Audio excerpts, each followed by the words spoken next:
Hey everybody, this is James Wilson, and today I wanted to talk to you about an interesting concept. First learned from a guy named Greg Cook, real influential guy in my strength training career. I may have heard of him before. But anyways, the concept is the overpowered versus underpowered athlete. And what it all goes back to is how does an athlete move and create movement. And the more I get into strength training, the more I start to realize that it all boils down to how do you move. Weight and things like that, the weight you're lifting and all these other things, they're kind of arbitrary performance indicators. Really, how are you moving to create to perform those exercises or tests and whatnot. And so, for example, the underpowered athlete will be, one that has good mobility, has good body control and good body awareness, but is just generally kind of weak. The overpowered athlete is that athlete that's kind of tight.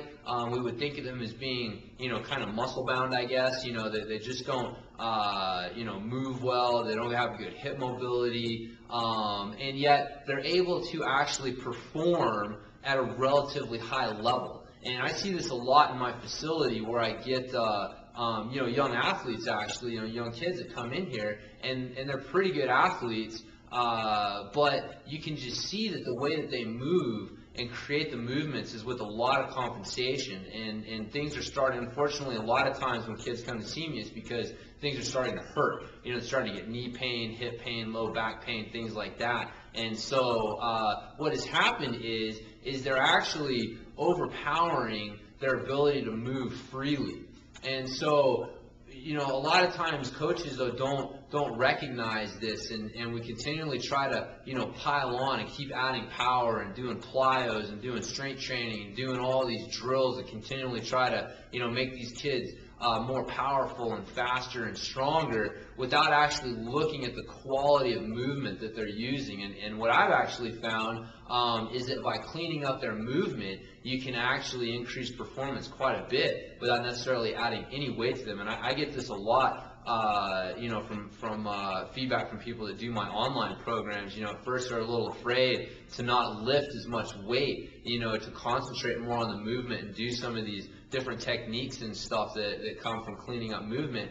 And then they go back and they test themselves, and they haven't lost any strength. In fact, a lot of them find they've actually gotten stronger. I've had a lot of athletes I've put in inches on their vertical jumps in just a matter of a couple months, and haven't put a weight on them. It all just comes from teaching them to move better. Now, when you do get that athlete that does move well but is not performing up to par, now that's the athlete that is underpowered. That's one that you really want to concentrate on getting strong and getting more powerful and stuff like that. So I guess the basic take-home concept is that there's two different ways to achieve better performance. And the first thing is understanding that the amount of weight that you're lifting, the exact drills that you're doing in the gym are kind of arbitrary. Realistically, how the quality that you're using in completing those drills, the quality you're using in lifting those weights, that's what's more important. And so if your quality level is high, then continue to worry about getting stronger, because you do need to get strong. But if your quality of movement is poor,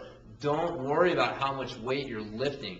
I absolutely guarantee you that doing an exercise using strictly body weight and really learning how to move correctly and work on developing better mobility and better body awareness is actually going to increase your performance more in the long run. So again, I get a lot of questions from people that do my online programs, kind of concerning this, whether they're going to lose anything by not lifting as much weight. And again, I get a lot of young athletes that come in here and they're used to the strength programs from high school where, it's all about lift more weight, lift more weight, lift more weight, lift more weight. And they get a little scared coming in here, but inevitably they always find that their performance increases. So again, it's just understanding where are you at on that spectrum. Are you underpowered or are you overpowered? And again, it's understanding it's in relation to where you're at. You may be physically weak, but if your mobility is even worse and your movement's even worse, then technically you're overpowered. You need to work on those things first. So again, it's just understanding how to prioritize your training,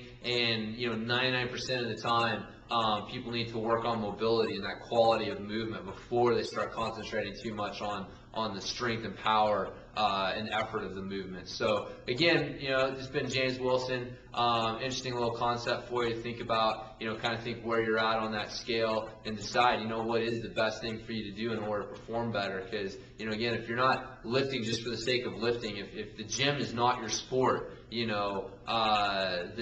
the weight on the bar is just arbitrary. Don't worry about that as much. So anyways, just some food for thought for you.